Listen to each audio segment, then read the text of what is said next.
Então, boa tarde, né, a todas e todos. Espero que estejam todos bem aí. Agradecer de novo o Luiz. Eu vou apresentar rapidamente o Roger, né, que foi meu orientador de sanduíche no doutorado lá em Toronto. O Roger, ele é doutor em ciência política, pesquisador em estudos sobre urbanos globais, professor na Faculdade de Estudos Ambientais da Universidade de York, em Toronto, e ex-diretor do City Institute. Ele pesquisa temas como ecologia política urbana, suburbanização global, governança regional, cidades e doenças infecciosas.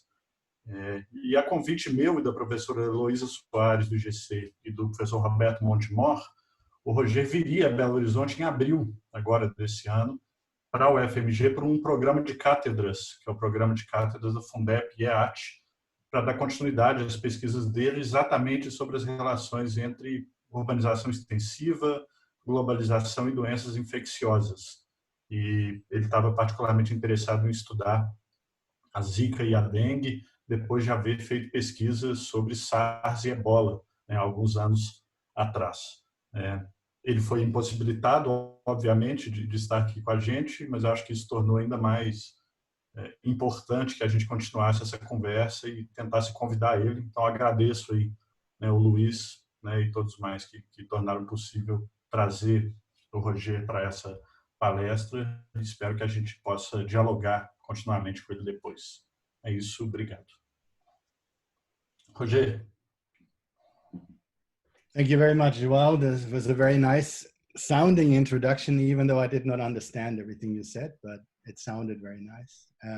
Thank you for the invitation to have me speak to you about something that I actually was planned to come and study with you and your colleagues a month ago, if it hadn't been for the worldwide COVID pandemic, which is something that I also want to talk about today to some degree, but I will make it more broad.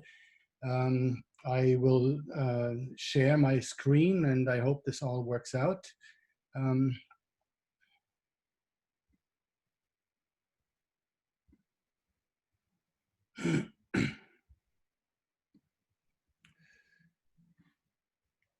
So the talk is titled Perforated Boundaries, and it's about emerging constellations of disease in an era of extended urbanization. There's a lot of big words in there, and I'll try my best over the next sort of 40, 50 minutes to explain what it is that I have in mind, and much of it has been done collaboratively, and I will guide you through some of our thinking over many years. As you will see, this has not just been on my mind since the beginning of this year, that all of us have been affected by COVID-19. This particular work that I want to talk about today is situated, as João already indicated, in this larger project that I directed for almost 10 years. It ended last year, which was a project on global suburbanization called Global Suburbanisms, recognizing that the extension of cities is a worldwide phenomenon, but at the same time is different in various parts of the world. And this research was funded by the Canadian government, but it included about 50 researchers around the world. And here are some of the book titles that have come out of it. The word constellation, that is also of the title of today's talk, to me is a very important word in the sense that it allows me to see particular events or developments in their complexity, in their constellation with others. I don't want to go too much into it, but clearly this is something that makes the complexity of global suburbanization, or illustrates the complexity of that global suburbanization. In the center of this slide, you see a book that was published last year with two of my Turkish colleagues that were part of this, which looks at a phenomenon which I think is very important in the context of the spread of infectious disease, as we will see later on, which is the fact that suburbanization is not an isolated phenomenon, but it's something that has become a massive phenomenon, something that happens around the world all the time and is now the definitive form of urbanization around the globe. And I will give you some examples in a little bit of time. I'm very happy to say that as part of our project in 2016, I came to Belo Horizonte for a workshop. Here you see the participants and myself and João right at the front here, and probably others that you recognize. And the view from the tower in Nova Lima when we went on our tour to look at the periphery of Belo Horizonte at the time. Here we look particularly at this workshop at blue-green boundaries, which is something, of course, colleagues at Cedeplar and elsewhere at your university have been working on together with colleagues in France and other parts of the world. And we have, this is perhaps important because, as you will see, I will speak a little bit about political ecologies, and this is really one of the major combining threads or themes between what we have been doing here at York University and what your team has been doing in Belo Horizonte. So, so what have we learned after about a decade of doing research on suburbanization? I'm often asked what is the outcome? Of course, it is impossible to say when there are 50 people doing research, in many parts of the world, what is the one outcome?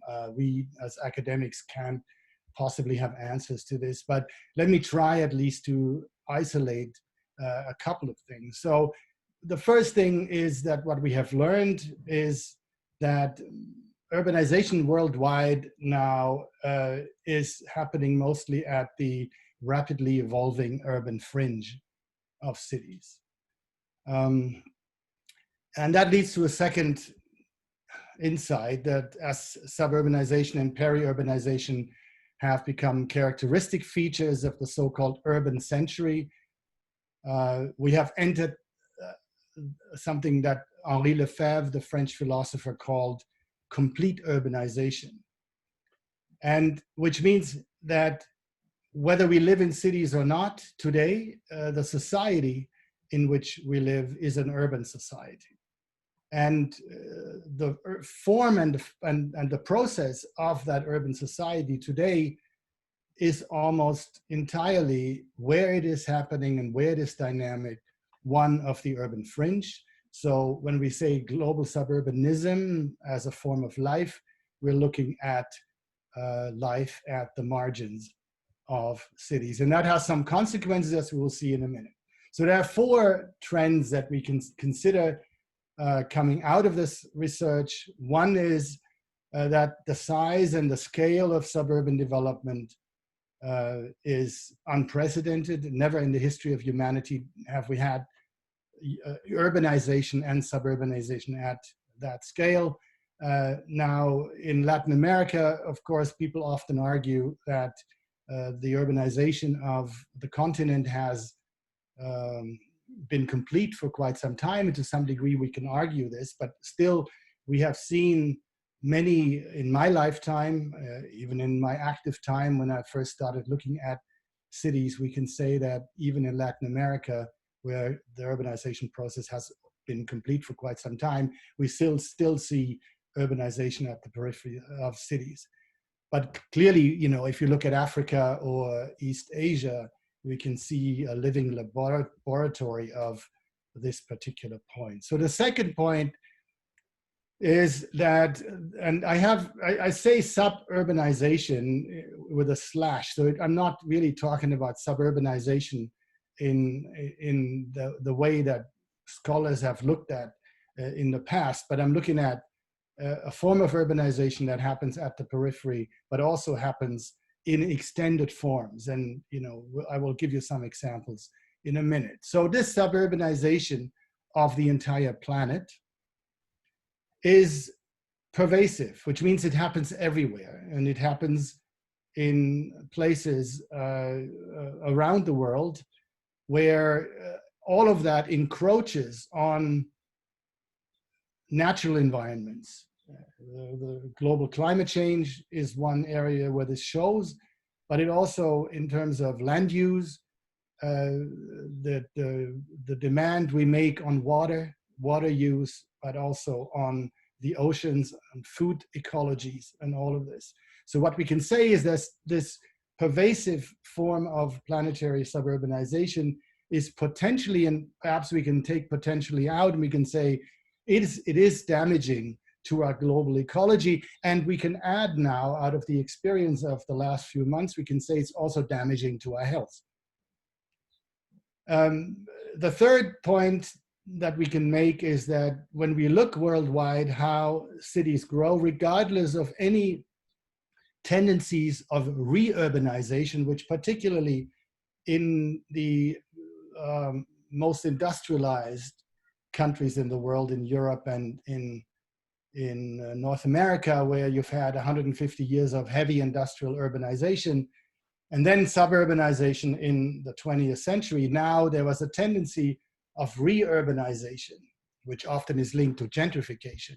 So that has received a lot of attention over the last 20 years.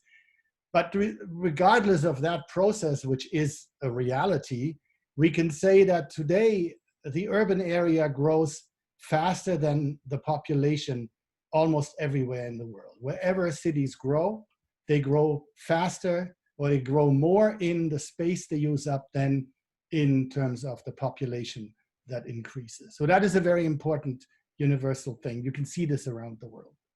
And the fourth point is that suburbanization in the 21st century takes places in areas where there has never been urbanization before. And I already mentioned Africa and East Asia as typical such places. China was almost non-urbanized given its large population and area. But now we're pushing into 50% urbanization in that country. And the fastest urbanization rate is in Africa, where we will have a huge push towards city until well into the middle of this century. And the majority of Africans will also be urbanized at some point soon. So the other thing that we have learned, apart from these four general points that you can make, and we can all agree on, or our researchers have agreed on those, is that the changing urban periphery is very little understood exactly at the moment when its change happens so rapidly and so pervasively. And that has something to do with the fact that suburban studies, or the way people in urban studies or generally have looked at suburbs, has not been sophisticated enough, in our view, in order to understand the complex processes at the city's edge.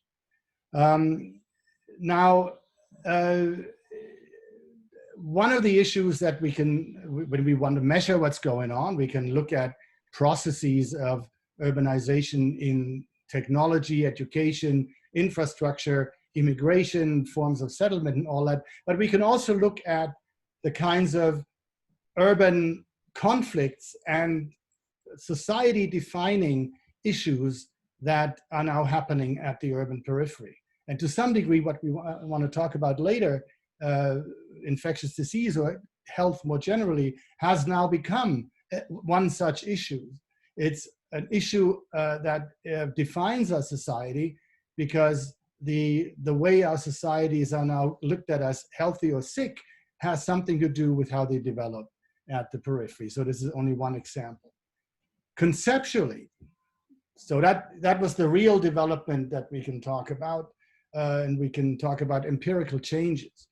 But conceptually, in the way we in urban studies, but also generally in sociology and geography and political science, and probably also in economics, in the way in which we have now experienced this shift is also one in which we have changed the way we look at things. So the shift is from the center to the periphery, and a shift from the West to the rest of the world. And I give you these three images here.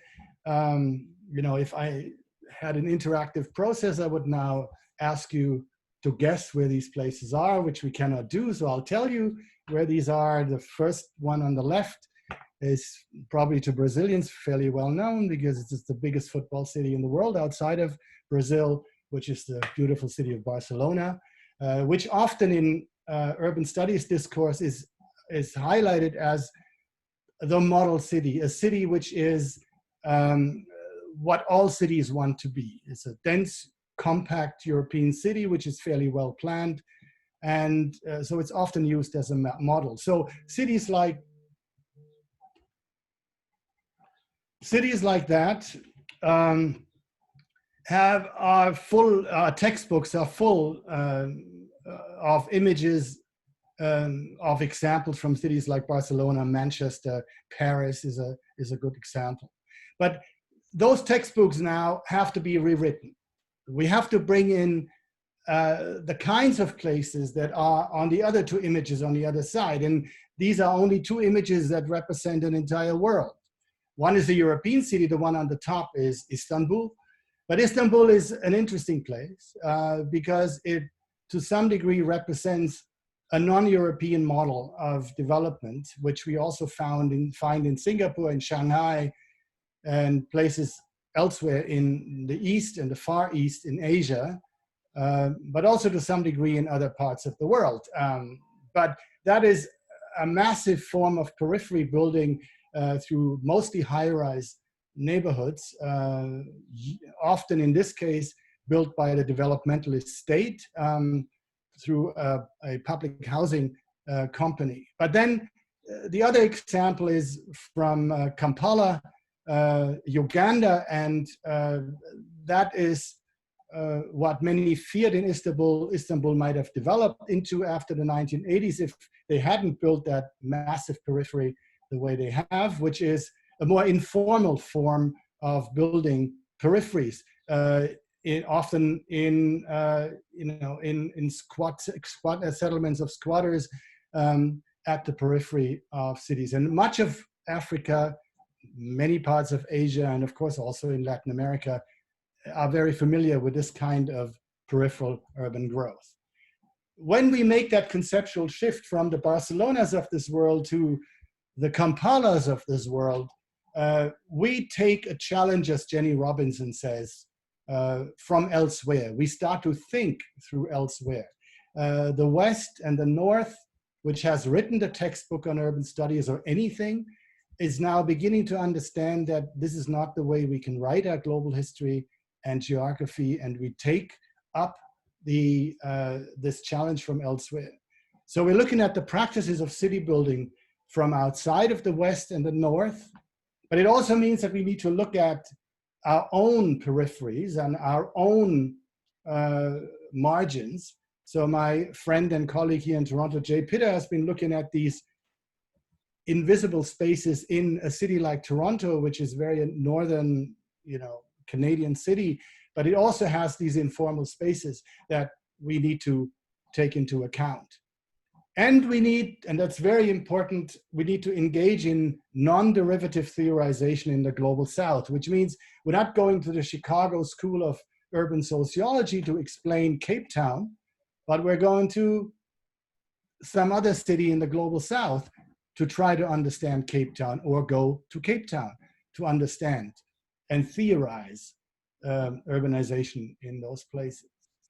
I like this picture not only because it has an example from Brazil in it, but also because it shows how in my lifetime, and things have changed quite rapidly in the way we have seen things. On the left side, you see a picture of Paris, the periphery of Paris, where you see the mix of informal housing, and you see the high-rise towers of the French banlieue as we know them now. Behind, this is 1968. This is not that long ago if you're as old as I am.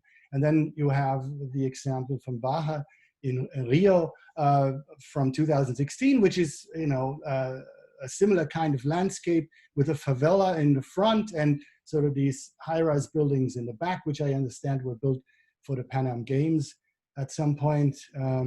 So what these two pictures demonstrate is that while we often make distinctions between the South and the North and between formality and informality, if we look closely, we see those same kinds of developments in many parts of the world. So I think that is an important thing if we now go into this idea of looking at infectious disease in those cities. I also want to tip my hat to my friend Roberto Montemor, who, as from the time when we met as students in Los Angeles a generation ago, influenced my thinking on this. And I don't need to explain that to you because he is one of your colleagues. But it is important to use this as an example of what I would call a non-derivative understanding of theory that comes from a place which is not in the north and not in the west. So what I'm going to talk about for the next few minutes is these two papers that I have published with colleagues more recently that have come out of our global suburbanism research, and these two papers are on political ecology and political pathology, and I'll explain how they have influenced my thinking in the next little while. So this is one of them. This is the other one, which is more closely related to the topic of today, and I believe that you have received access to a copy of that paper. If not, I can certainly do that after our conversation today. So here is the topic: extended urbanization and the spatialities of infectious disease, demographic change, infrastructure, and governance, which guides my thinking. And I want to explain that this is another example from Kampala. This is actually on the road from Entebbe, which is the airport of Kampala, Uganda, to Uganda, which is about a year ago when I was there. And this picture pretty much explains some of those ideas that we discuss in those two papers. And here I use as the title Metabolic Suburbia, Boundaries, Connections, and Perforations. And here you see again the words I used in the title of this talk, excuse me. So on this picture, you see a large billboard, a switching box, an electrical box, and another smaller billboard. So here you have three insignias of global suburbanization. This is on a highway. I drive by in a taxi cab, and I see this on my ride from the airport to my conference center. And the highway that I'm on is built by a Chinese company. And you can see on here references on this image, references to that Chinese company. This is part of the Belt and Road Initiative, just as an aside. So it's a global project, it's part of that. But of course, this road is also building suburbia between Entebbe and Kampala. So that box in the middle is the electrical box that creates some of the networked infrastructure that this type of suburbanization will need. Above the box, that the house is the representation of a type of a panel that you can buy, which is also produced by a Chinese company. That is sort of the nucleus of the suburban building, which, you know, in the past could have been the bungalow, it could have been some other type of house that is the nucleus, the core of the suburban building boom. And then the smaller billboard on the right is for a chain of coffee shops, which is like Starbucks or this kind of a chain, which is a new type of consumption. So you have the production of infrastructure, you have the production of houses, but you also have the production of forms of consumption. And all of that is linked to metabolisms of all kinds. You have energy, you have materials, you have all kinds of flows, of course, labor and capital, investments, all of those things come together in the building of this type of suburbia. So this is, in a way, sort of in a nutshell, what we're trying to do. So in this paper specifically that I wrote with my colleagues, Creighton Conley and Harris Ali on extended urbanization and infectious disease, it is important to us to talk about the following things. So first of all, we're using what we can call a spatialized political ecology framework. And that means to some degree to make use of and to bring into conversation different types of political ecology work at the scale of the landscape, at the scale of the city or the urban, but also now at the scale or in the context of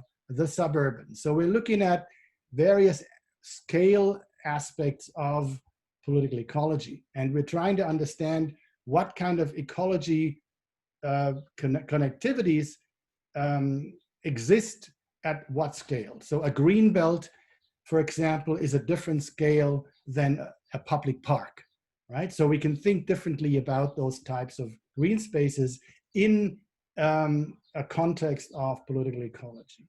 The second point is that the rapid and intense form of urbanization that I introduced earlier are enabling factors of the spread of infectious disease.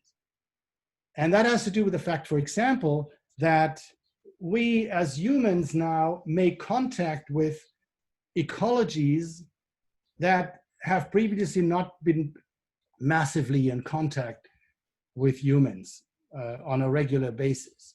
We push into the forests, mining goes into the middle of the bush or the jungle, depending on where you live and what kind of terminology you use. And we come in touch with animals, and animals are reservoirs of particular pathogens, viruses, for example, that now we are in close contact with. So we talk about zoonotic disease, for example. Zoonotic disease are diseases where a virus, for example, jumps from an animal reservoir to a human reservoir, which is exactly what happened with COVID-19. Somewhere at some point, probably in China, it first appeared in Wuhan at an animal market, but we now know that it probably didn't, the zoonotic jump did not happen at that market. It probably happened before. The third point here is that urban sprawl and expansion are more likely to lead to infectious disease outbreaks. It's a very important point because I said earlier that this urban sprawl and expansion is pervasive and is everywhere. So the likelihood, the fact that these things now can happen also means that they will happen. And the last point here is that this urban expansion puts more of the natural areas around those areas that expand and urbanize under pressure. And this is true not only for emerging forms of urbanization, like, as I mentioned, in Africa and East Asia, but also in more settled places like in Latin America or in North America, where you have established cities, but now we have also exposure to zoonotic disease. In the north, where I live now, we are talking specifically about tick-borne disease, Lyme disease as one of the things that is happening that wasn't a problem a generation ago to the same degree. So when we talk about political ecologies, we also talk in this context about political pathologies. And there are, that also can be retraced to this idea that these new forms of urbanization create new intersections with peripheral metabolism and emerging infectious diseases. So cities grow at the periphery, and there are now these, and here you have the term from the title again, we have these perforated boundaries of ecology and pathology now between what used to be urban and what used to be non-urban. And I come back to that in a second. And those new peripheries also establish new connectivities. Individual places are much more connected with other such individual places.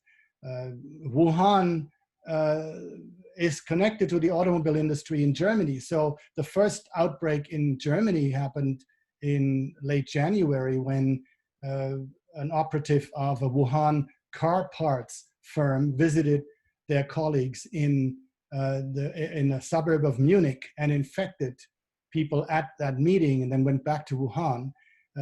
She was lightly symptomatic at the time, so she didn't pay much attention to it, but many people then had to go into quarantine. And that showed the connectivity that a generation ago didn't exist to that same degree. Somebody from a company in China wouldn't have flown to a meeting in Munich. That would have been unheard of. But now we have these connectivities, and they are part of that global urban world in which we live. So there are many people who have been writing about this. This is an article that was written more than a year ago by Thomas Bolicki, who is also now very active in the current debate on COVID-19. You find his writing everywhere. And he wrote this quite nice article, The Future of Global Health is Urban Health, which of course is something that we in our team had suspected and had been writing about too. So let's spend a little bit of time with what he's been saying. So he quotes in this article Jane Jacobs, who you see on the left-hand side on this slide.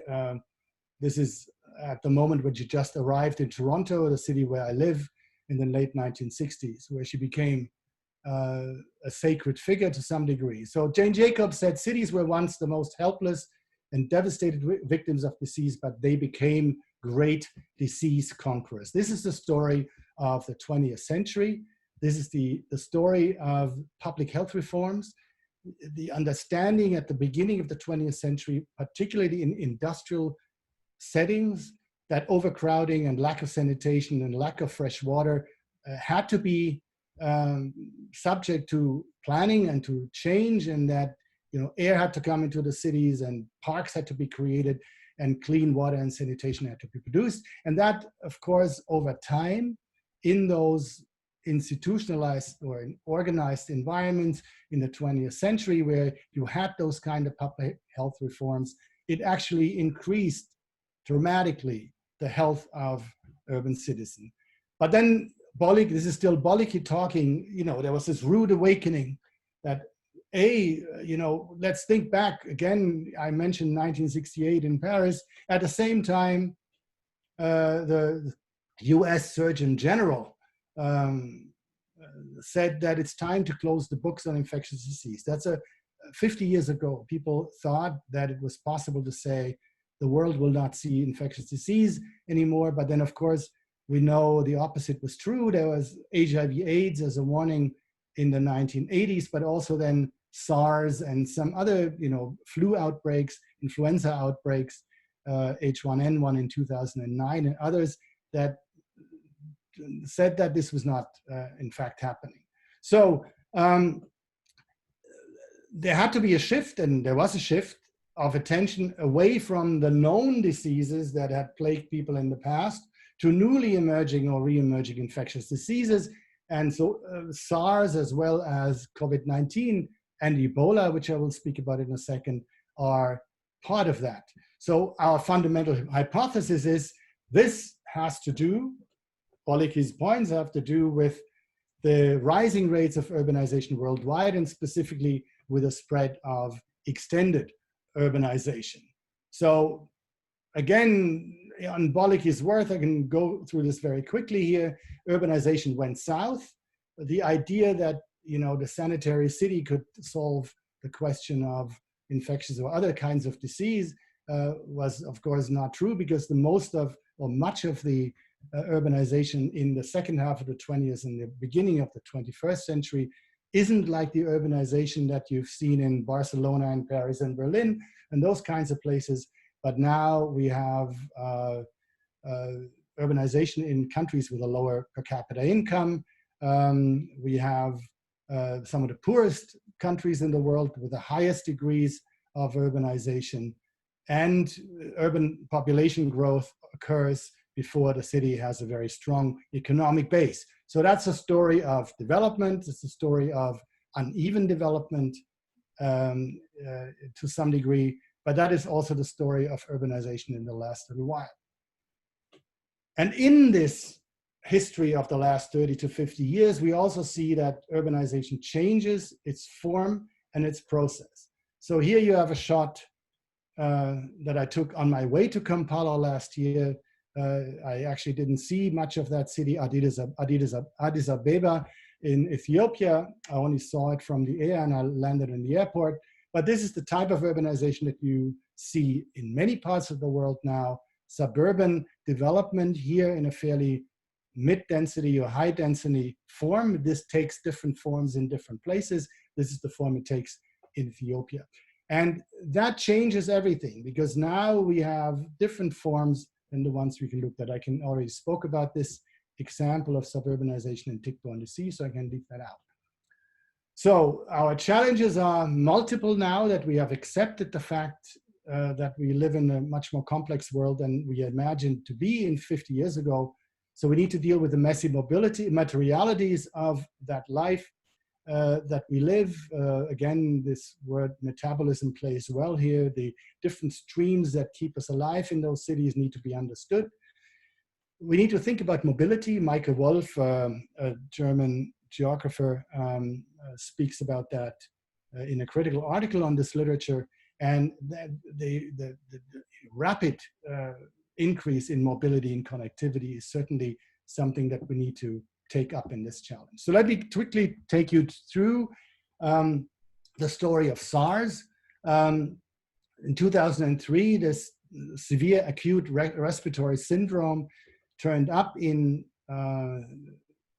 China first, in southern China, and then through Hong Kong, was distributed around the world. Here you see myself, the lower end, standing making a phone call in front of the Metropole Hotel in Hong Kong during my research, and the Metropole Hotel was a place of a super spreader event. You can see that from here you had patients, index patients moving from the hotel to the airport in Hong Kong, then to places back to China, to Hong Kong itself, of course, Vietnam, Singapore, the United States, Ireland, Frankfurt, and Canada. Toronto was one of the more affected cities, and Toronto, and we used at the time this idea that this was a disease of the global city, a disease of global city centers.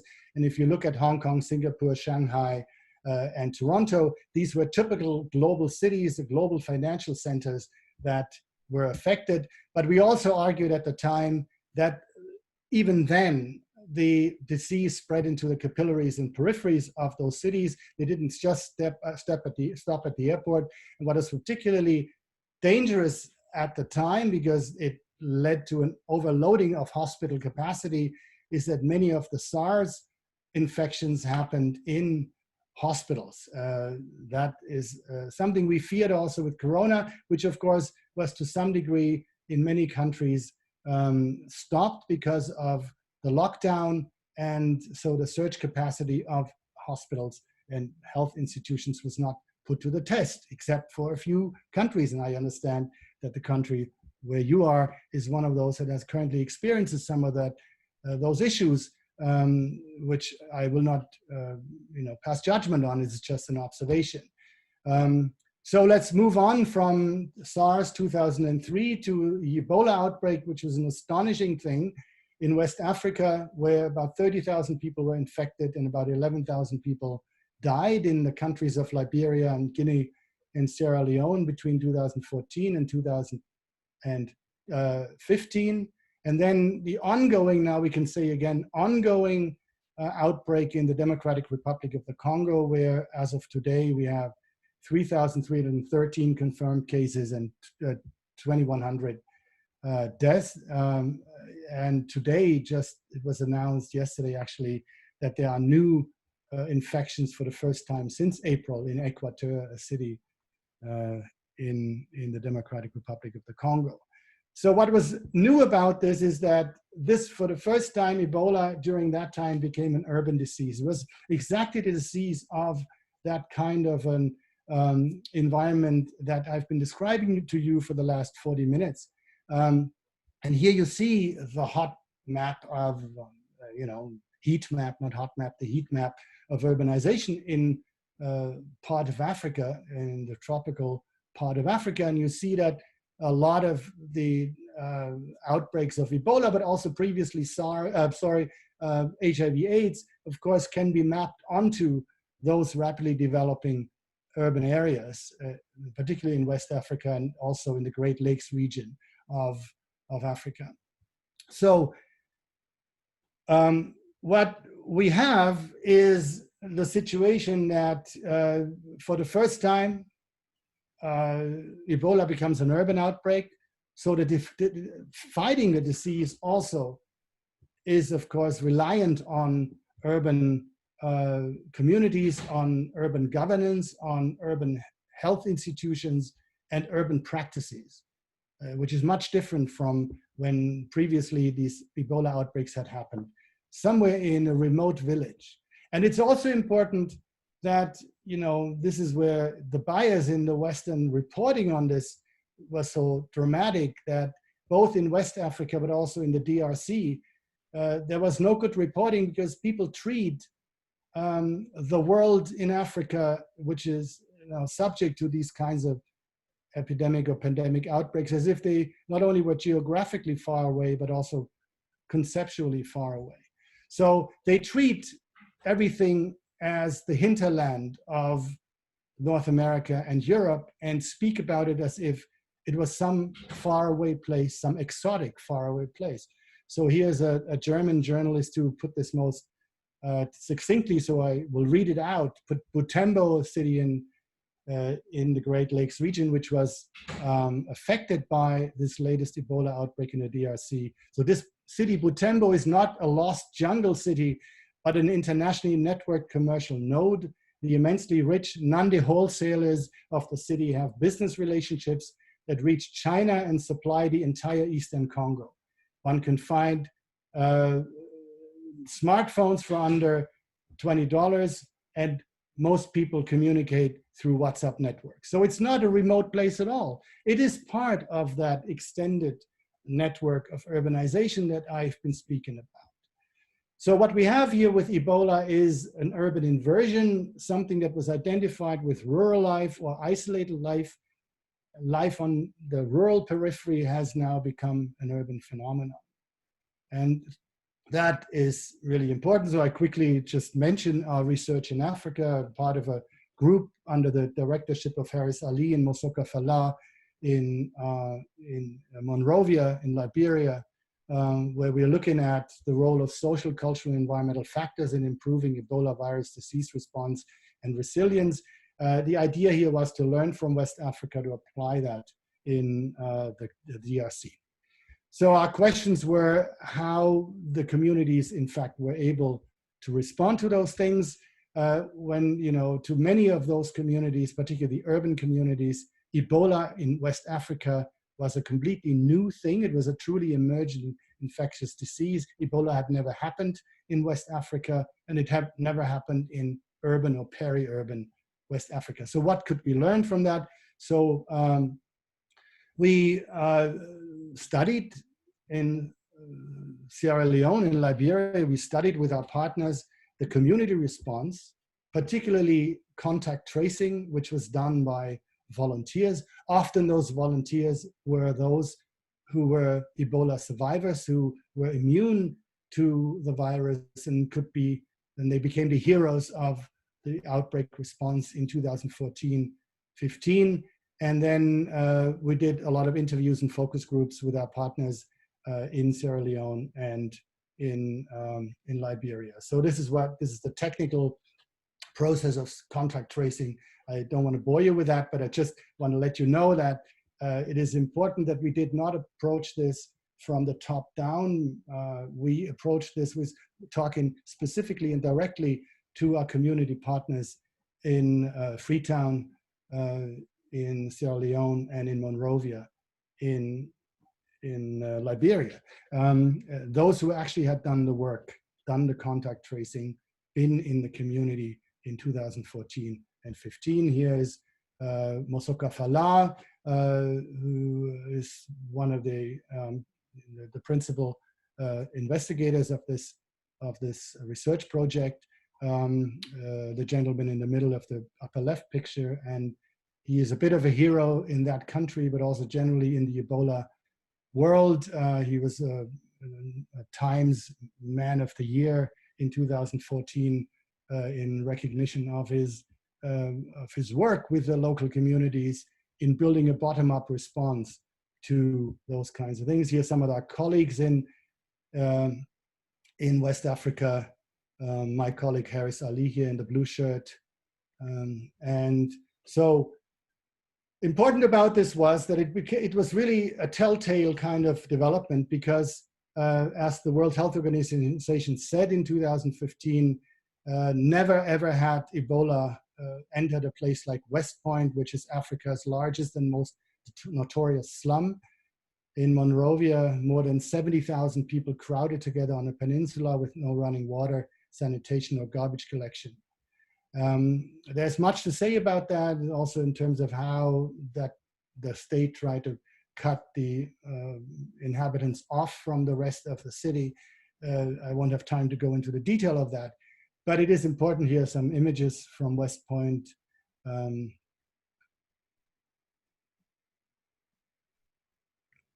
Here's myself again at a school which was transformed into a hospital during the outbreak.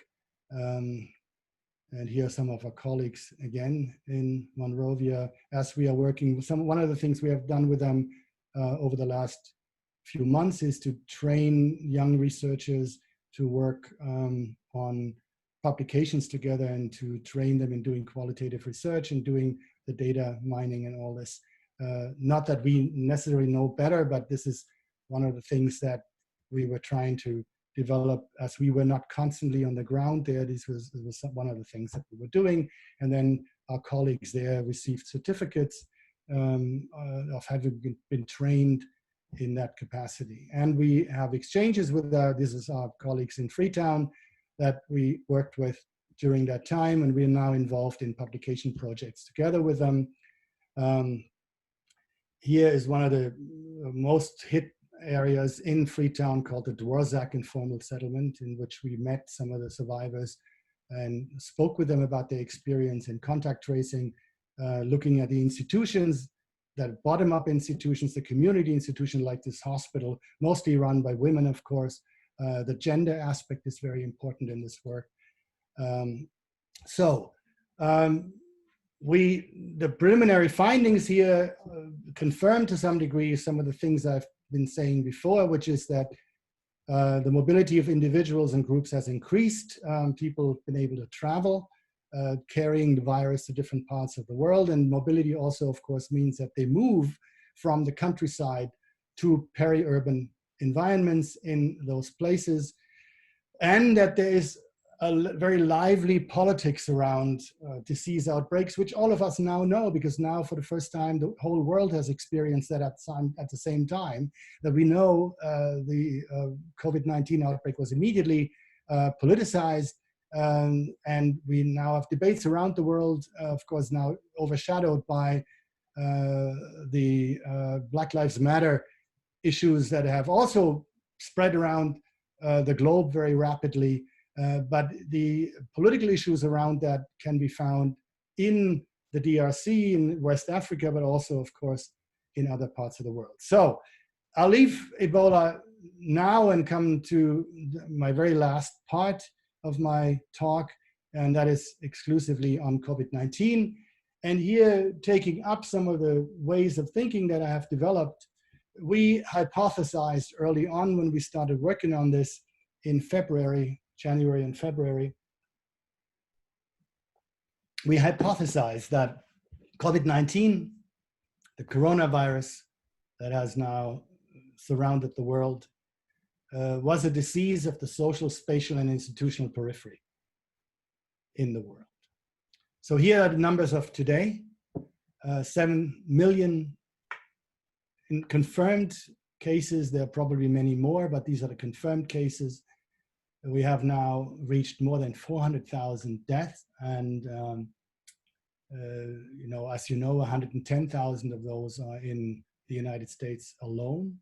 On the map on the left, you see that Brazil stands out, unfortunately now, but you can see on the maps of Europe and further to the right in Asia that the disease has really become a global disease, and is an extended, it's a disease of that extended urban form, that wherever you have these types of connectivities that urbanization stands for, you will have infection, right?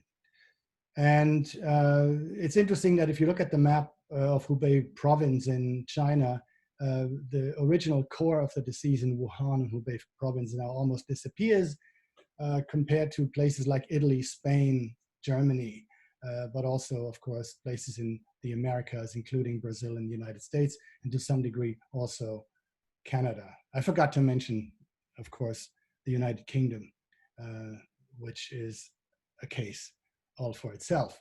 Now, I said that I was looking here at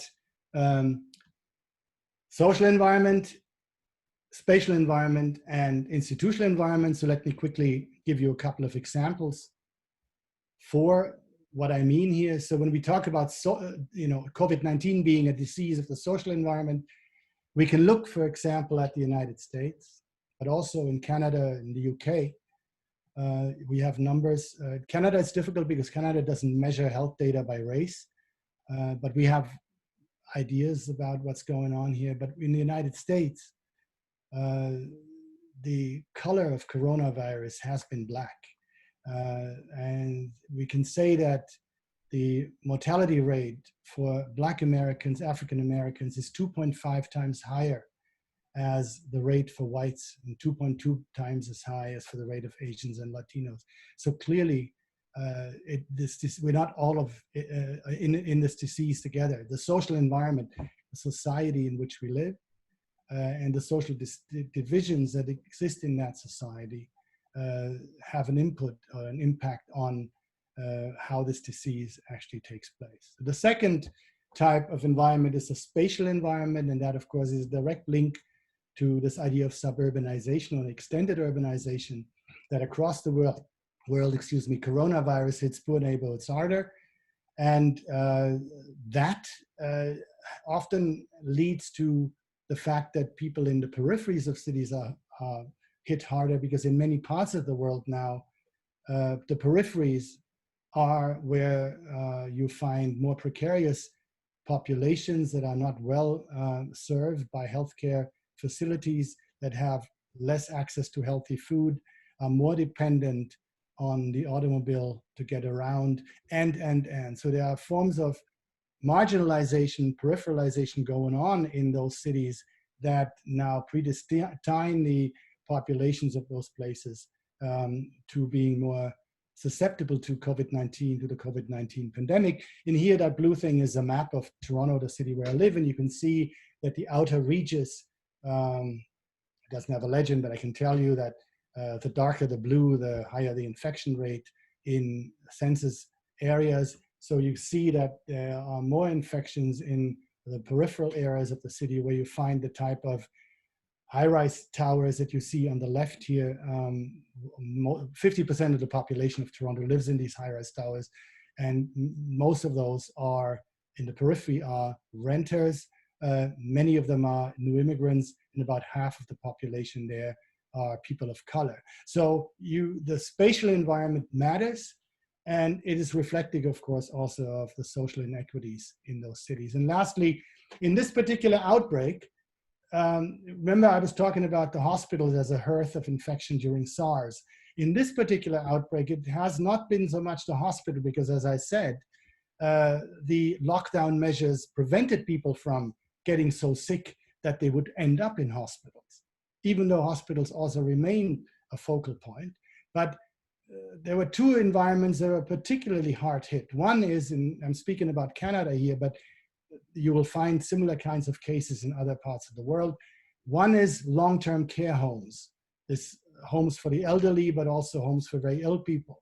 And here is a journalist from Montreal, Nora Laredo, who has tallied up those numbers. And this is a tweet from today in which she said that she has linked 6,563 of the 7,500 Canadian deaths to residential care. 83% of our death in this country have occurred in this institutional environment of the long-term care homes. All kinds of problems associated with that, including privatization of these homes, but also terrible hygienic conditions and terrible work conditions for the workers, who are also very peripheral workers. And then the second example is, speaking about workers, institutional environments and collective environments at the workplace. Farm workers, migrant farm workers, many of whom come from Central America to Canada in the growing season, which is now. And we have now, last week, had 2 deaths amongst Mexican farm workers on Canadian farms. And so it is the health of those workers that is now a big concern, because they live in unspeakable conditions, residential conditions, in terrible camps, terrible by Canadian standards, terrible camps that are not known to many people in Canada, or the Canadians don't want to see it. That has now come to the fore. But this is just one type of such institutional environment, or organized environment in which we see this sort of thing. We can also look at meat packing plants, slaughterhouses, where you have a lot of low-wage immigrant workers, and mines, and again, the reserves of indigenous people that have been hard hit, particularly in the United States. So I want to leave it here for now, and perhaps we can talk about a few of those issues. It is an unfinished story. It's a story that will continue even as we speak. The numbers that I just gave you have already changed while I gave my talk. So we need to look at this as an ongoing story, and we cannot immediately take any big conclusions from it. So thank you very much.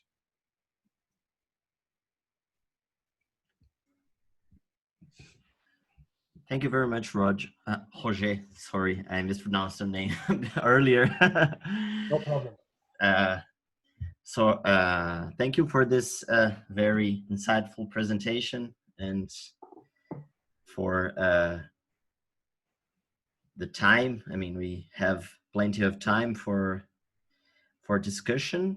And now I'd like to open the floor. Joan, do you want to add something to react to Roger's presentation? I don't know how you're doing this. I would have a couple of questions or provocations. I mean, I would just invite you to open. Yeah, I would invite you to start the debate, and so that we can, start having a conversation here. I would ask people, if you want to talk, to intervene, and I don't know, and another person is speaking, you can tell me here on the chat, and I give you the floor. Now it's open, but you can start, Joan, just for us to start having a conversation here. Right. Thanks, Roger. That was all right. Thanks. That was broad and fascinating. That was the kind of thing we were expecting, to give something for us to think about this. 2 things that popped into my mind during our presentations. The first one has to do with current talks on urbanism. We have been watching on very different circles a kind of rethinking of the new urbanism paradigm, the idea of that the best cities are compact cities, are cities more dense, and then suddenly everything is changing towards social distancing, home office, this kind of thing that people were talking about in the 90s that would eventually happen to cities. So I would like you to develop a little bit on this, the discussion around density and what happens with this dialectics of reurbanization, densification, and on the other side, increasing pushes for suburbanization, peri-urbanization, and so on. So that would be my first point. And the second has to do with something you mentioned at the end of your presentation regarding inequalities. And you've put in a title the idea of perforated boundaries.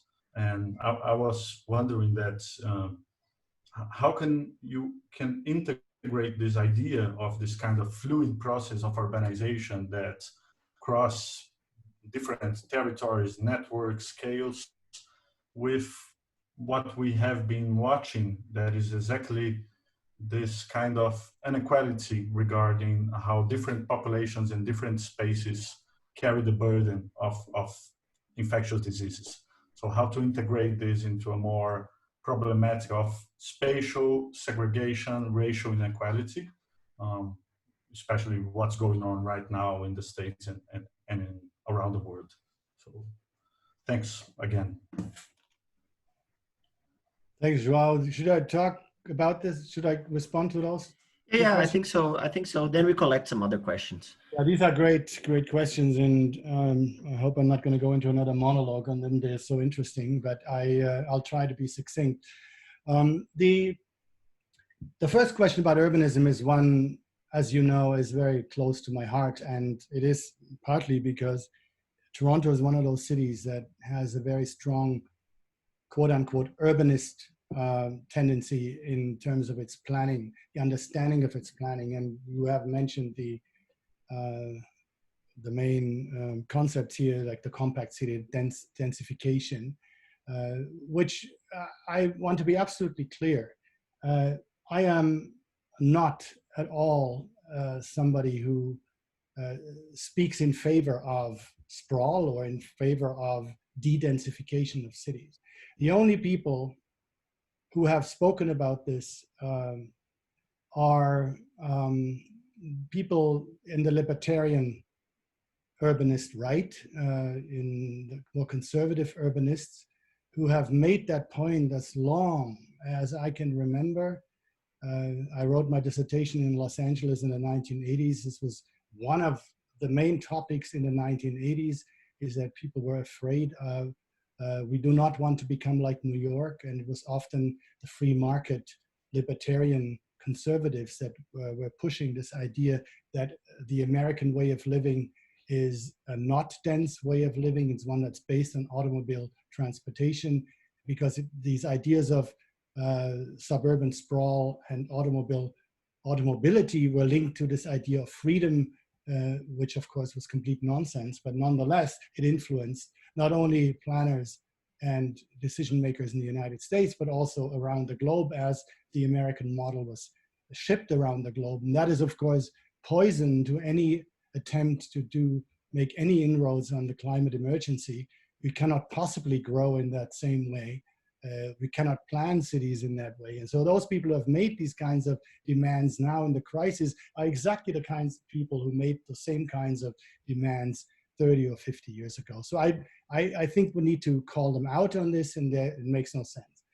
On the other hand, of course, the people who we call urbanists, who are in favor of more denser and compacter cities, they often don't see two things. One is that they only speak to themselves, to other people in gentrified inner city neighborhoods who live in particular ways. And they also completely silence the masses of people who don't have the privilege of living in the Barcelonas, Parises of this world, or in the downtown Torontos, where you can walk to work or cycle to work or take public transit to work and behave like a person that they see as an ideal citizen who is low on their carbon use and all this. So that is, these are things that I would criticize, because I think these are is a part of a short-sightedness in the compact city debate. And when we want to think about what that means in the current outbreak, there are two things I would say. First of all, when we come out of this terrible crisis that we now experience around the world, we need to make even more of an effort than before to work in favor of the most impoverished, most marginalized populations, who often also live on the periphery of our cities.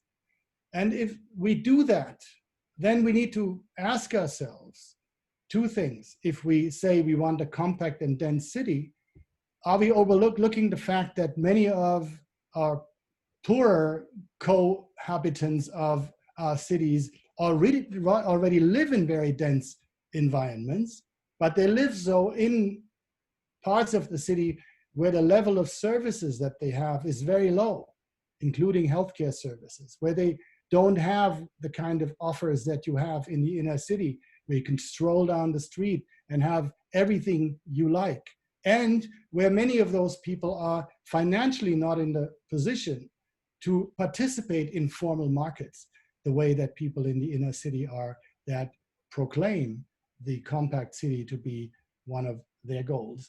So in that sense, we need to always ask ourselves first, when we propose something like the compact city, who do we not see in the city when we say that? And who are we making assumptions about that we know nothing about, really, in that context? So the second point about inequalities is, of course, linked to that, which is that the perforated boundaries don't just happen at the margins of the city, between the city and its outside, even though that is very important. Like in those African cases I spoke about, we have still large numbers of, large percentages of urban growth comes from rural to urban migration. So in India also, in China also, particularly, non-resident migrants who come to large Chinese cities, who are actually have no citizenship rights in those cities, but they continue to come to cities, and so they come to these perforated boundaries and retreat when they need to their villages and their families in the countryside. This is still an ongoing process, and we know that in India, for example, millions of people have been pushed out of the cities during this crisis back to their home villages. Many were walking for days and days to go back to the places where they came from because they were not allowed or had no place to stay in the city. So the boundaries often are perforated in two ways. And we need to pay attention to the health effects and the economic effects, the social effects of those perforations. But also, there is a perforation inside the cities that in many other parts of our urban world, people who now live in the periphery of cities used to live in the city. They used to live in the center of cities, and it was because of gentrification that they've now been pushed to the outside, to the periphery of the city. Sao Paulo, and I understand, is one of those places where you can make that case in Brazil, but there are many places around the world where you have that kind of phenomenon. Now, a lot of those people who have been pushed to the periphery through these perforated boundaries between the city and the suburbs, or the peri-urban neighborhoods, or the informal neighborhoods, many of those people have to come back to the city to work.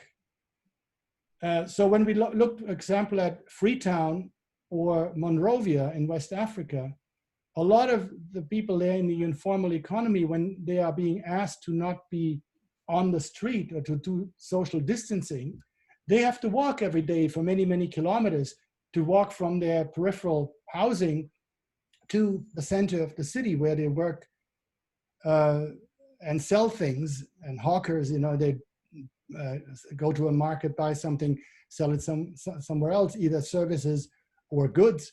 That economy, which is so typical for the informal periphery and relies on this perforation, relies on perforated boundaries inside the urban, those are, of course, endangered in that context. So, as I said, I could speak more to that, but these are two ways of addressing those two questions that I think could give us an initial sense of what I think is at play here.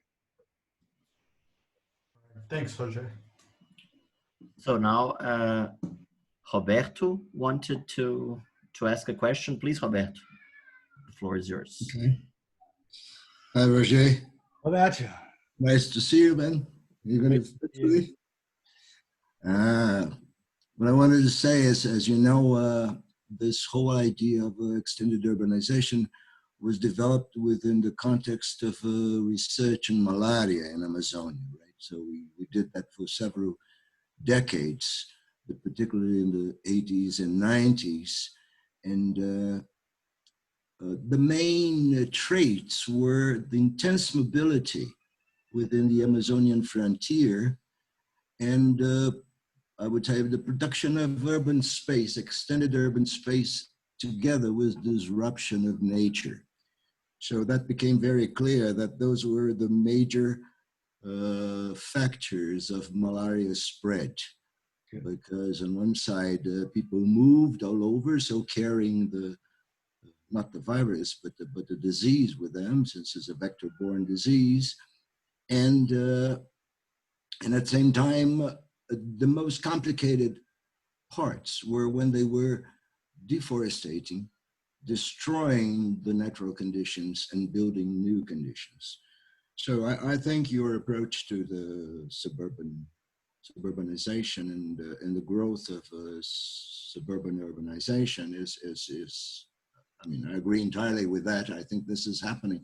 But it seems that today, and maybe now with this post-COVID world that we're talking about, what we've been seeing as a kind of a deurbanization and a move toward the peripheries tend to be more intense. At the same time, we're all advocating how we should bring nature into urbanization and mix more process of urbanization with a process of naturalization of the urban space. So I wonder how you see this, because this is something that's always been worrying me, because what I saw in Amazonia was exactly how, in the case of malaria, you solve the problems if you destroy nature and substitute it by built space, or you solve the problem if you don't disrupt nature. But this situation in between that kind of characterizes this extended urbanization or the suburbanization is the most dangerous to some degree. At the same time, it seems to me that we tend to a kind of a process of a fractalization. I mean, in the sense that it's not fragments anymore, but the tendency to have fractal urban places that would kind of erupt within themselves the conditions of the totality to some degree, but that also implies intense mobility. And of course, one of the main risks is what Ed Soja used in his work as fractalization, meaning ghettoization almost, and there's very strong differences. I mean, rich condominiums together with the very poor communities and stuff like that. So these two concerns about this deurbanization on one side and the encounter with nature, which seems to be a tendency, and at the other side, this fractalization is what I wanted you to kind of comment on.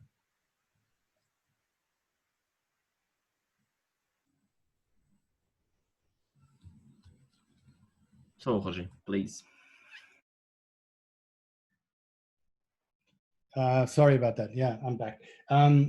Thanks for that, Roberto. You know, you can speculate about this as much as I can, and I really don't have any better answers. I could ask those same questions, and I have asked those similar kinds of questions, not quite in these terms. But we don't know yet how things will turn out. First of all, to go back to the basics of the kind of urbanization that we have encountered, this is capitalist urbanization. It is not medieval urbanization or pre-modern urbanization, and it's also not socialist urbanization.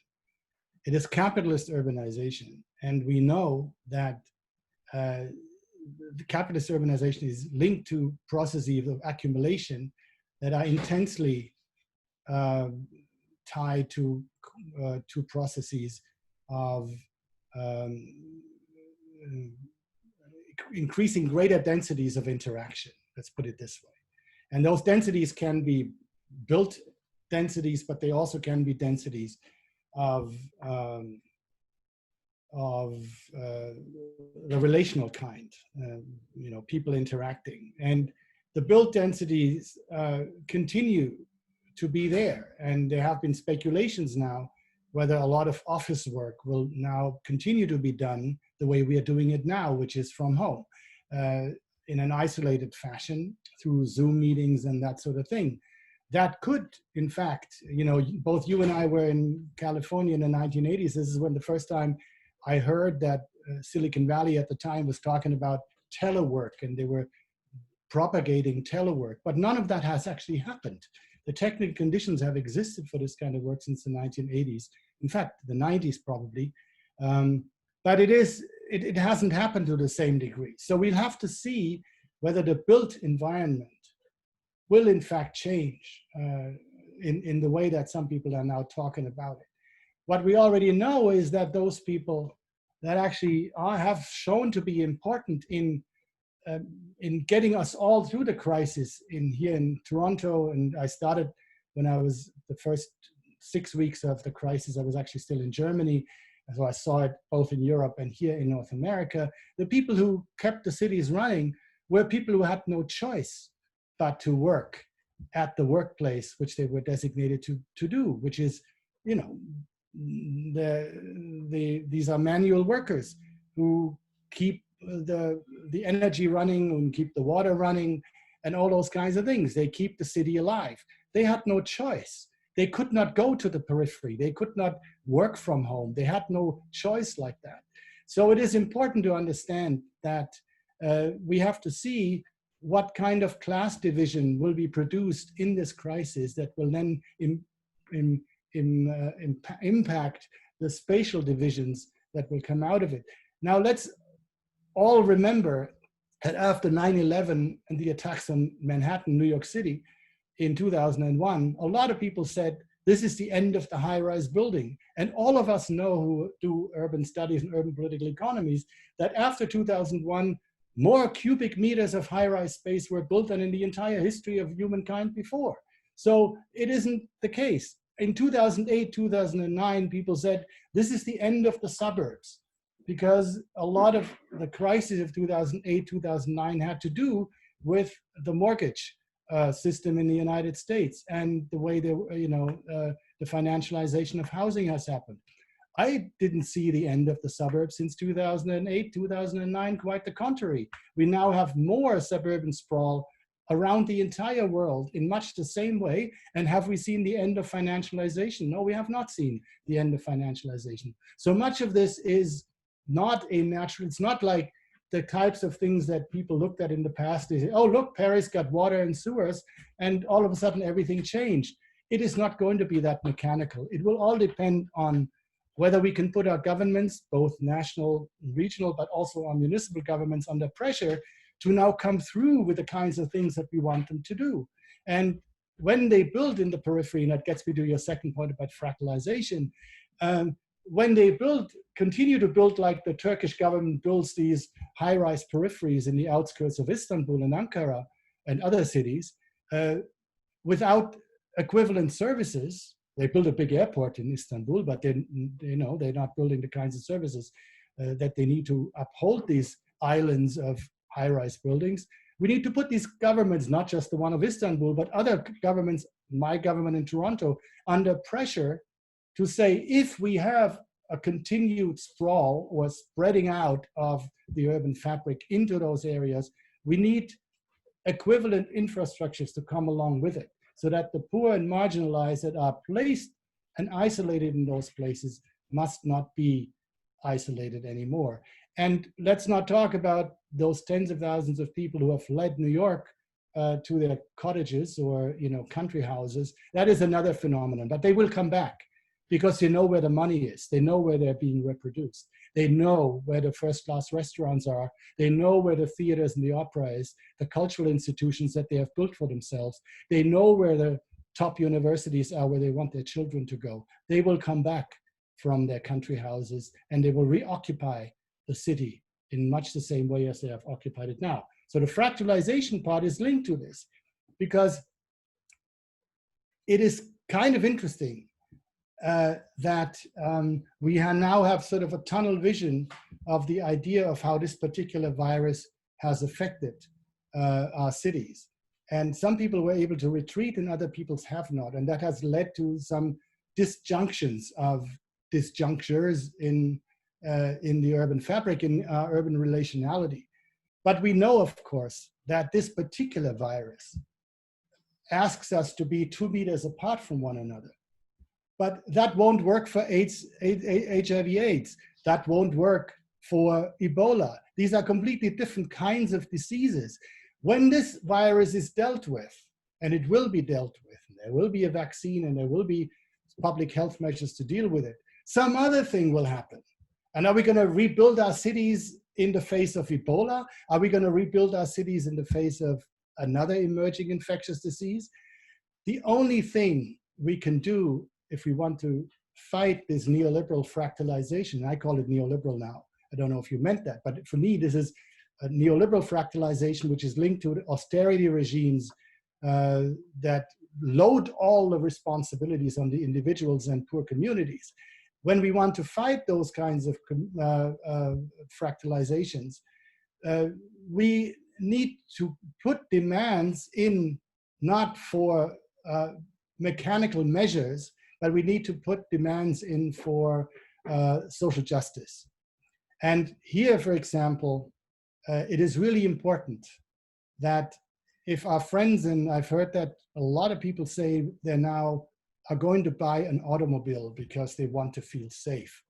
I think it is upon us as critical urban or other scholars, critical scholars, to help educate and help learn that we need to, the only way for us collectively to survive in the age of the climate emergency is that we have more collective forms of getting around, and that we cannot possibly now go back to those fractal individualized forms of transportation, that we actually have to strengthen public transportation. We have to strengthen also individual active transportation like pedestrian and bicycle networks, but we also have to keep building rail-based transportation. We have to keep building fast bus networks, of which, of course, your country is a pioneer. So we have to do these kinds of things even more now than we did them in the last generation. And we have to fight this fractalization as much as we can.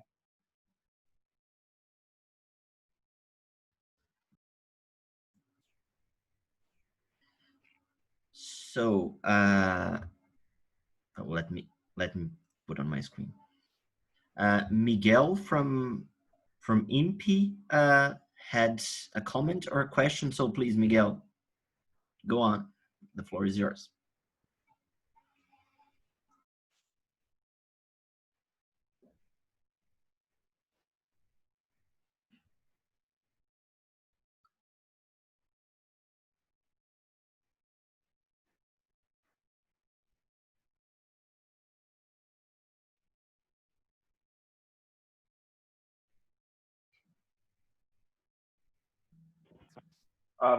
Miguel, seu som está desligado.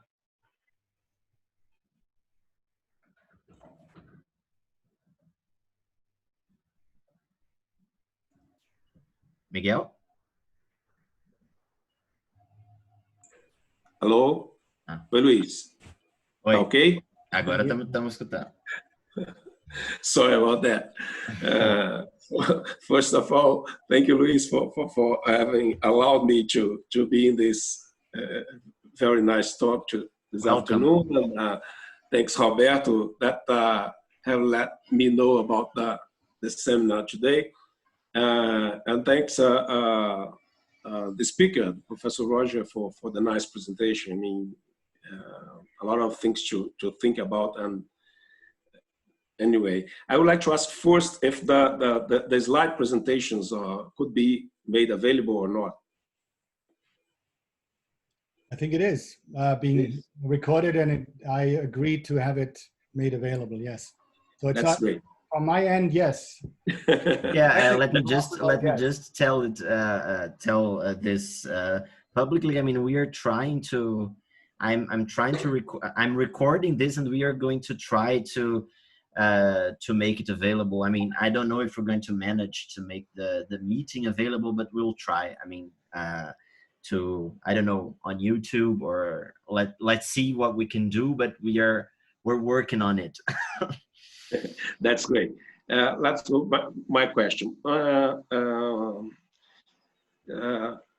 I call you Roger? Yes, absolutely. Okay, that's fine. Roger, if we think back just on the field of epidemiology around the 30s, 31 with Pavlovsky, and 33 with a geographer, a French geographer called Max Soy.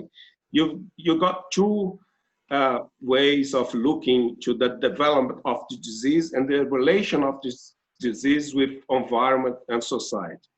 I will take Soy, which has brought the concept of a pathogenic complex, which actually, in fact, was, simplifying the idea was just to say that in order to understand the disease production, and he was talking about infectious disease as well, you should have to look to this social, spatial, biological, and institutional relations that develop in a place over time.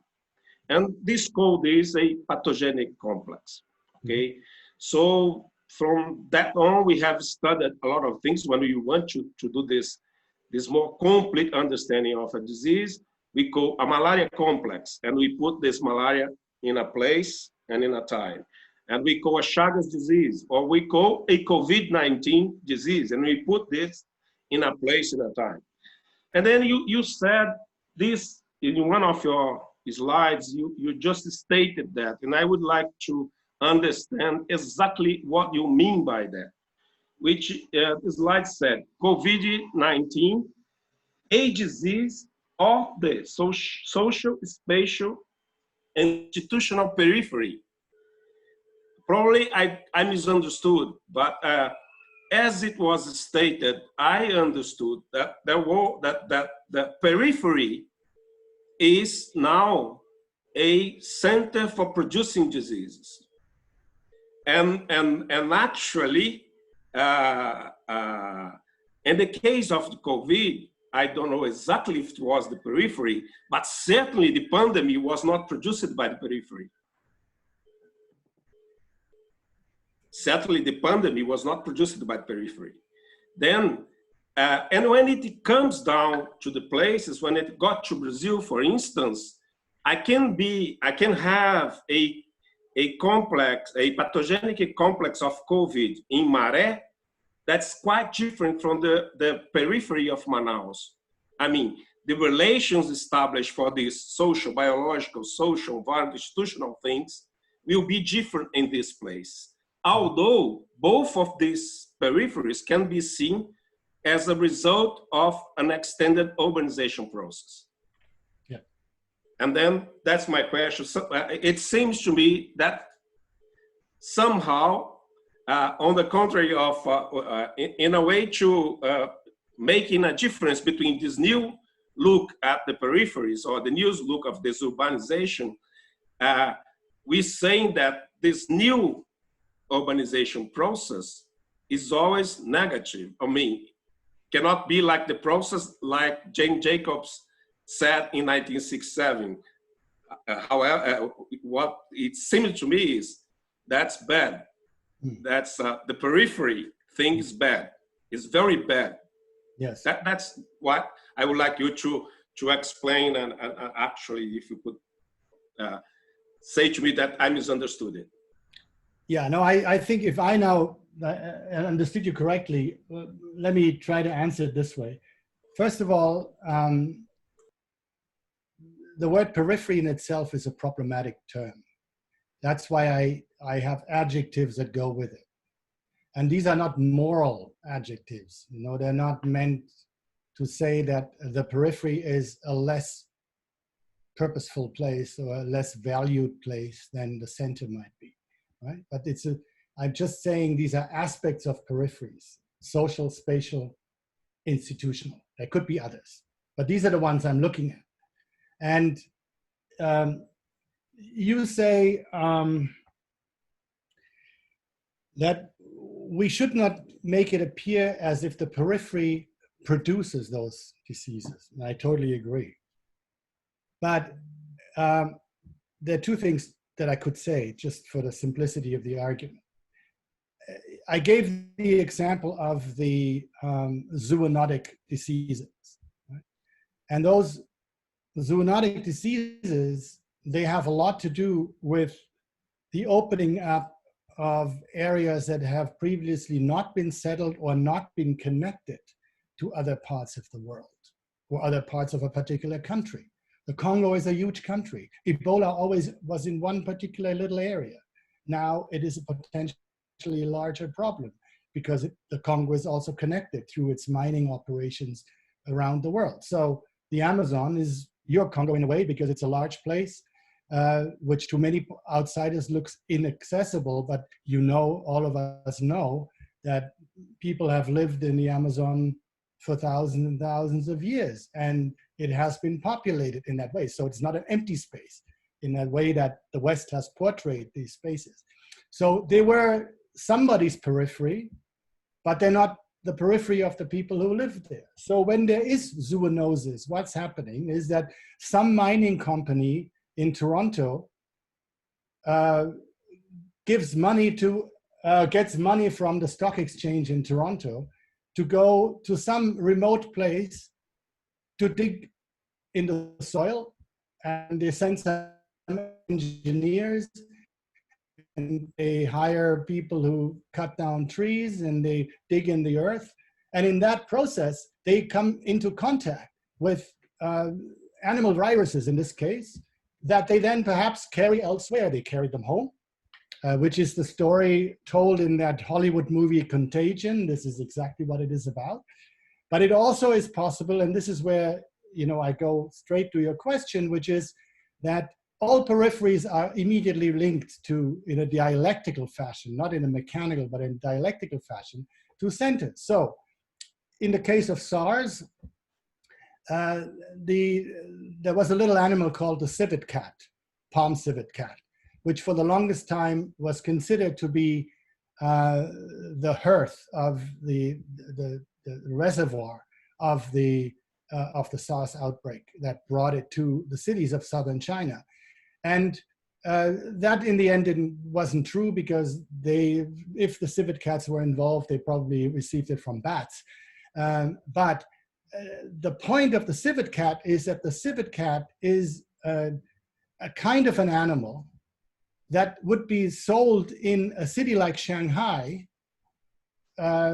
only because now Shanghai has the purchase power in an urbanizing world. There is enough centrality in Shanghai to reach directly into the reservoirs of the periphery, that there is an immediate connection in the food production system for the luxury food markets of a burgeoning bourgeoisie in Chinese cities that can now have access to those kinds of animal foods, animal-based foods. So here you have a transmission line, which is both a form of peripheralization and it is a form of centralization at the same time. And it is that dialectics that we're pointing to. So when I say periphery, it's not a moral judgment. It's not a judgment on the value of the periphery as being lesser than the center.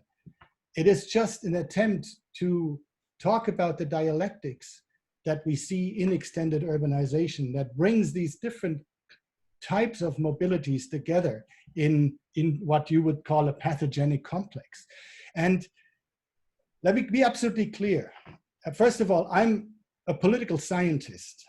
I'm not an anthropologist, a geographer. I'm not a medical person. I'm not a public health person.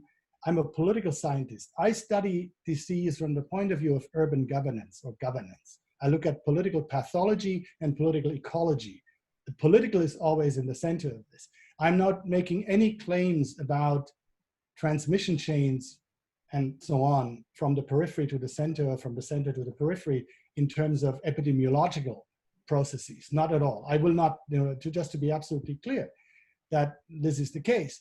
But as I'm doing this, as I'm trying to understand how these emerging infectious diseases become a problem of that extended urban world, I need to understand the physical ecological processes that produce those kinds of transmission chains. Also, because I want to understand how we can find the forms of governance, community-based, democratic forms of governance to deal with these kinds of outbreaks. So I'm not marginalizing the periphery. I'm not blaming the periphery for anything. I'm talking about the way in which those peripheries have become part of a dialectical system of urbanization in which we can observe these kinds of things to take place. So no value judgment on my side. And I also want to be absolutely clear that many of the things we are saying today as you have rightly pointed out, have been said for a long time. People have been looking at this at least for 100 years. And what I think is the most important novelty about this current situation, starting with SARS, but particularly since the Ebola outbreak in 2014 and the current COVID outbreak, is that these are the first pandemic events in a completely urbanized world. This is the first time in the history of humanity that the majority of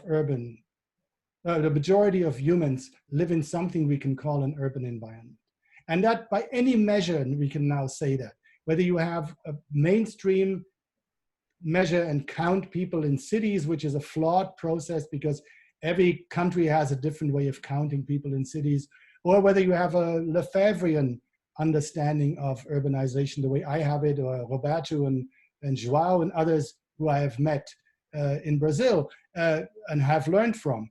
And if we have any type of understanding of the urban world today, we must admit that this is the first pathogenic complex, to use your term, that is now a worldwide urban phenomenon. And this is where our analysis is kicked into a completely different type of an environment. Thank you. So I think we have another inscription here. Rodrigo Castriot, please. Yes. Hi, Roger. How are you, man? Thank you very much. I owe you something. I know. I owe you. My finger is better. Yeah. we can deal with that later on. Thank you very much, man, for this amazing talk, and it's very good to see you always. So I have a question that regards this transitional character of the pandemic, right? And thank you for being for reassuring us all that the virus is going to be dealt with eventually, right? And so my question regards this transitional character and urban theory itself, right? So you've made the case, for instance, that urbanization has somehow amplified the conditions for the spread of diseases. But my question is, what about the other way around, right? So what about how the disease in fact affect our understanding, right? So I want to ask you, how do you think the spread of diseases will affect our conceptualization and our understandings of urbanization processes, right? So that is to say, this transitional character of the virus will have us all go back to the same debates, to the same conceptualization of density, the same, city-centric theories being applied, and on and on and on. And also, if I may, in that very same line, as somebody that's kind of finishing a PhD here, I wanted to ask you, how do you think that we will carry urban research in any kind of post-pandemic future? And once again, thank you very much. Thanks so much, Rodrigo. Yeah, these are really important questions. again, I don't think there will be a direct way in which this crisis will be responded to by how we understand cities or urbanization. There cannot be one way. But immediately now in the reopening discussions, we see how varied and different the scenarios are,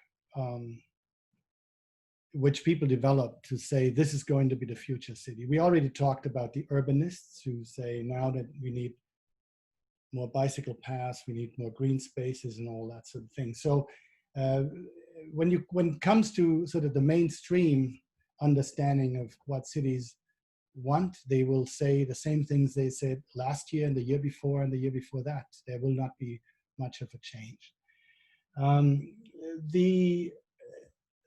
And that also, what I'm saying now is a bit of, I stick my neck out a little bit. It's not something I have thought through very much, and it is influenced by the moment in which we live. And that moment is one in which we have seen over the last 2 and 3 weeks a complete change in the global discourse on what the terms mean by which we went into this disease, and how our city spaces have been characterized.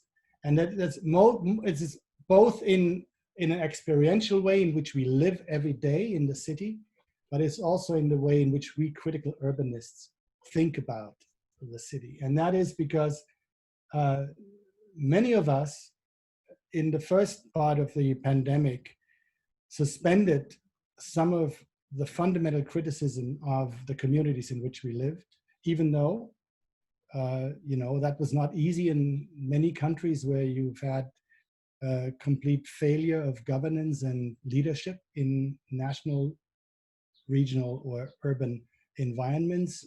But still, the majority of progressive urbanists said it is necessary now to stay at home.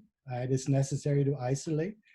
And it is necessary to build different types of community and to cherish and celebrate our community in other ways, like we're doing now, in other ways that we previously didn't use to do very much.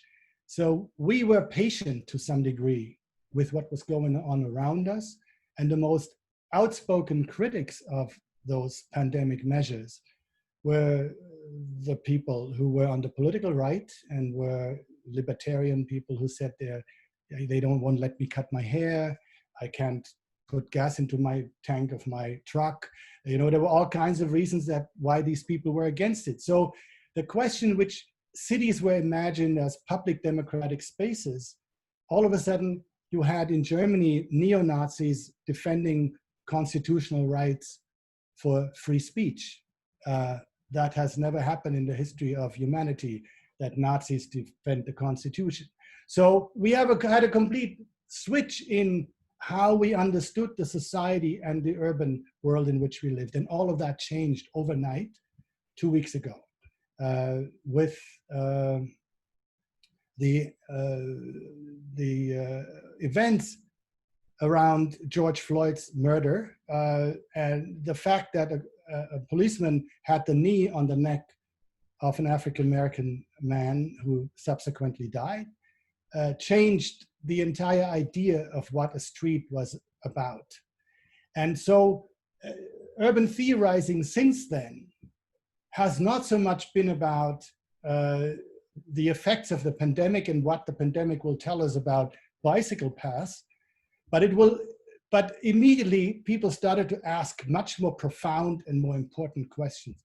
Why are we spending so much money on police and not enough on healthcare? Why is it that somebody like an African-American man is in a situation of marginality? Why is it that we have densities in New York and in Chicago and Detroit, in African-American parts of neighborhoods, that kill people? All of those questions started to be asked in the context of what happened in Minneapolis. So you had an important shift in amongst us critical urbanists and amongst critical researchers around the world, that we have all of a sudden started to ask different kinds of questions, and we have also taken back public space. That we have, the COVIDiots were sent home, and we were trying to occupy the streets of cities around the world. So when you look at the maps of last weekend's demonstrations or the weekend before around the world, solidarity demonstrations with Black Lives Matter, you have a completely new landscape of that extended urbanity that the last time I remember was also in 2003 on February 15th in the demonstrations against the invasion into Iraq. There was one other point of reference that I can think of where you had the same kind of global response. But now you have a new generation of urban dwellers, those young people that were supposed to be city dwellers of the future in these creative, compact cities, now showed their face. They went out into the street and they say, enough, we need to change the way in which we live in these cities. And I bank a lot of that. And that also gets to the second part of your question, which is, what does it mean for urban research? Yeah, now we're out. We can still not do anthropological research and immerse ourselves with communities the way we used to, just wander into any community, do any type of research with any social movement, with any marginalized group. Now we have to first think, A, are we invited? Do I have a mask? And the mask is just a symbol, but do I show respect towards those communities? It will be the end of Europeans wandering all over the world, looking for cases of research, case studies, and just without being asked, without asking whether they are welcome in the far corners of the world. This is the end of that, because now we have a new type of urban research in which the people around the world have discovered they are part of one urban world, but at the same time, they have discovered that they can claim the rights that have been denied by a colonial system, by a system that affords all the privileges to some countries of the global north, where all the articles are being published, where all the journals are at home, where English is spoken as the master language. All of those questions will now be asked.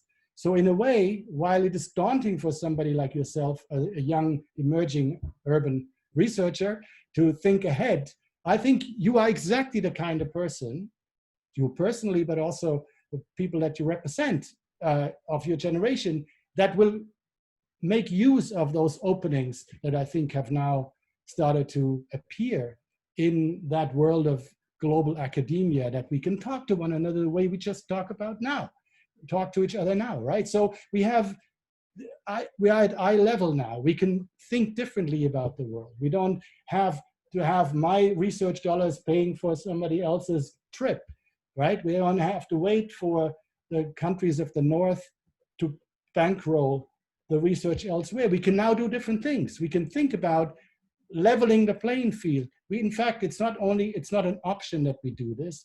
It is an important outcome of this particular global crisis, that we now immediately have to ask ourselves these questions ethically, whether that is possible and necessary at all times. Thank you very much.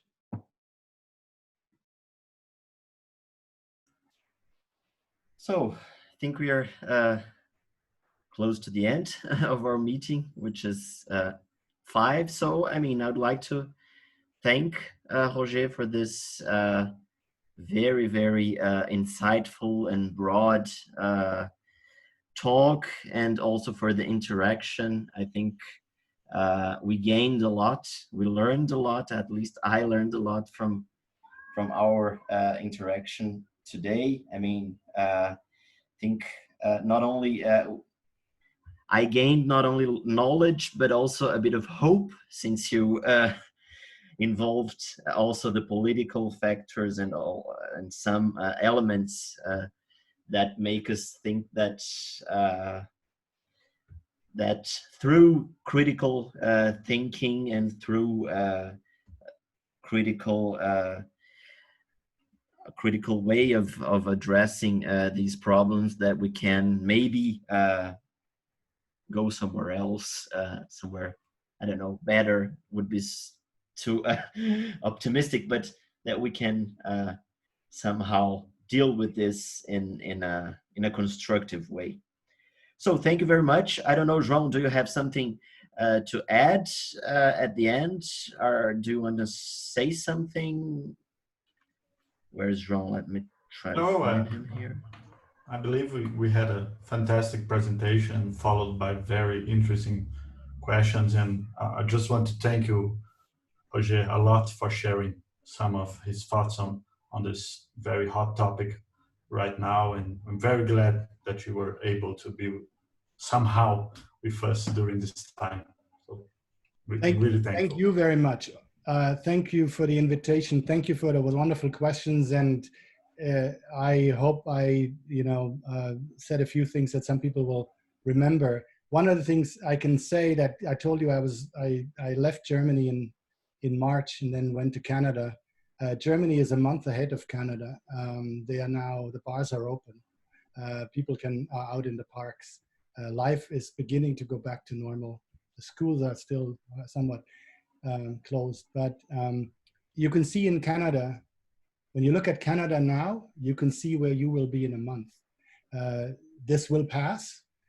You will have to keep under pressure on the political class to make the commitments that they need to make. That's no doubt about that. They're not going to do it voluntarily. But I can tell you that I look to Germany all the time because I want to be where they are more, sooner than they're allowing me to be here in this country, because we are also we haven't flattened the curve enough to open up everything. So there's hope. There's hope. And I also hope that I, at some point, will be able to come back to Belo Horizonte. Thanks a lot. I'm sure you will. Thanks, Roger. Thank you, everybody. Now I'm ending our meeting here, and that's it. Thank you. Thank you, man.